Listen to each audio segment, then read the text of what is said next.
Hello everyone, welcome back to another video, and today I'm making sort of a different kind of video.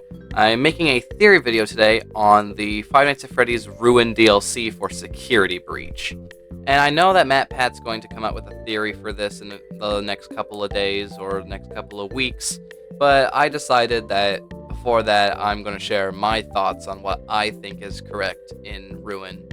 And who knows, maybe when I see MatPat's theory I'll change my mind in a couple of these things. But for now, I'm just going to share what I think is going on in Ruin. So let's just get right into the theory. In the Ruin DLC, you play as a little girl named Cassie. Now, we normally don't learn much about Cassie, but if you take a deeper look, you'll realize some of her backstory. When you come across the Faz wrench in the game, she talks about how it looks just like her dad's, which means that her dad is a Fazbear technician. A Faz wrench? It's just like my dad's.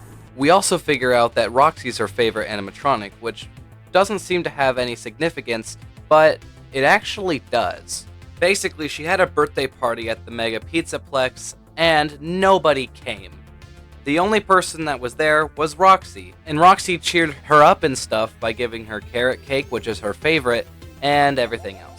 And while this helped, she still was really sad and cried a lot on her birthday. Until one kid came over and decided to comfort her. That kid being Gregory.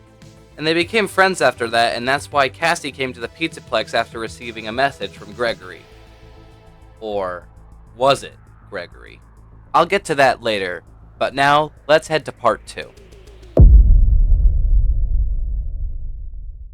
In everyone's original theory videos, they all concluded that the Burn Trap ending is the canon ending to Security Breach. The Burn Trap ending is the ending where you go into the sinkhole underneath Roxy Raceway and you meet Burn Trap and burn him to a crisp. However, something in Ruin kind of debunks this theory. Those would be the comic strips.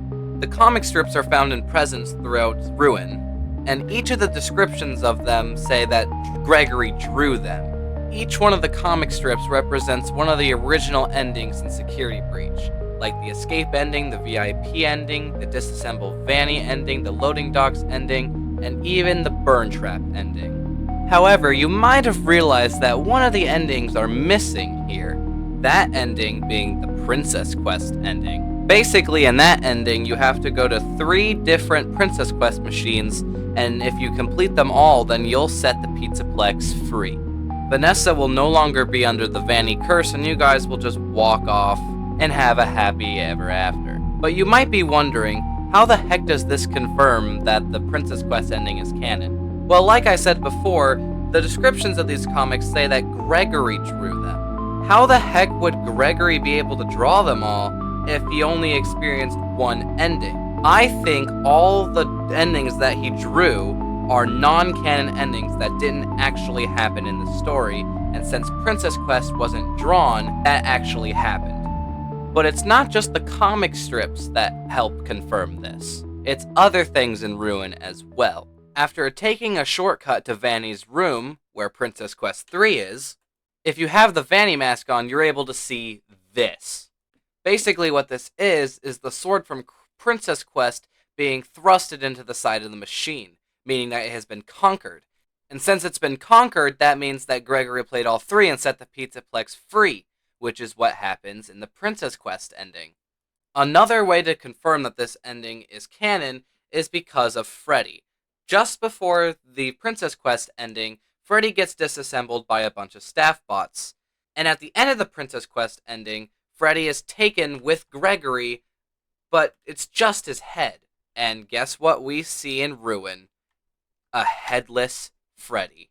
If all these don't confirm that the Princess Quest ending is canon, I literally have no idea what would. But with that out of the way, let's go to part 3. Now, if you're not familiar with the Mimic, basically it's this endoskeleton thing made in the Tales from the Pizzaplex books that was made to mimic certain actions to entertain this guy's child while he was at work. Basically, it backfired and killed them, and then somehow it got into the hands of Fazbear Entertainment.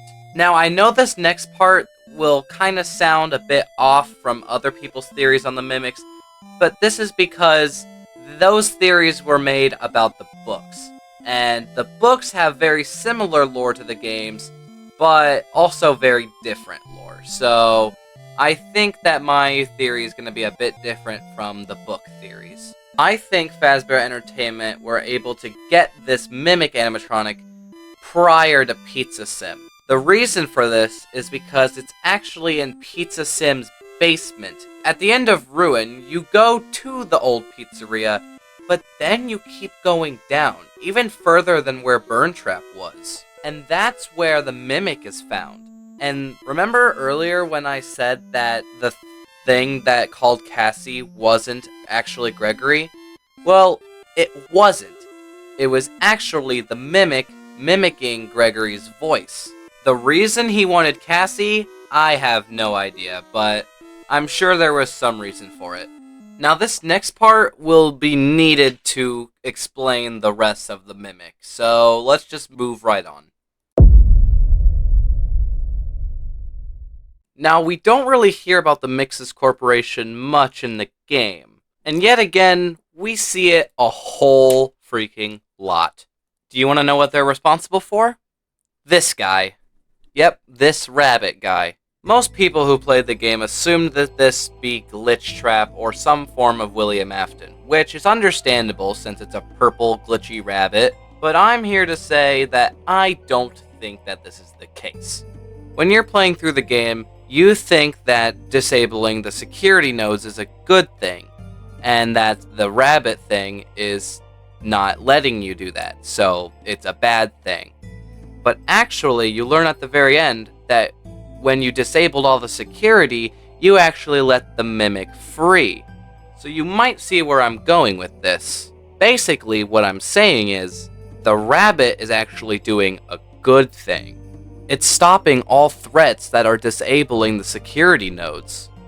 And while it's not doing anything itself, it's calling on the other animatronics to come over and try to eliminate the problem, which is us.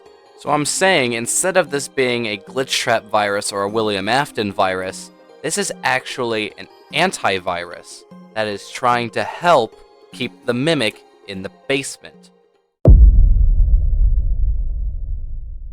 So here's the conclusion to the theory.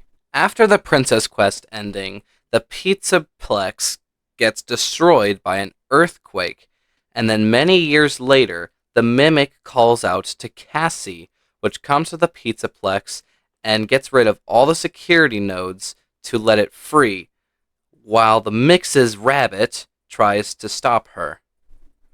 At the very end, the mimic gets free. Thank you all for watching. If you enjoyed, please make sure to like and subscribe, because it really helps me out, and I'll see you guys later. Goodbye.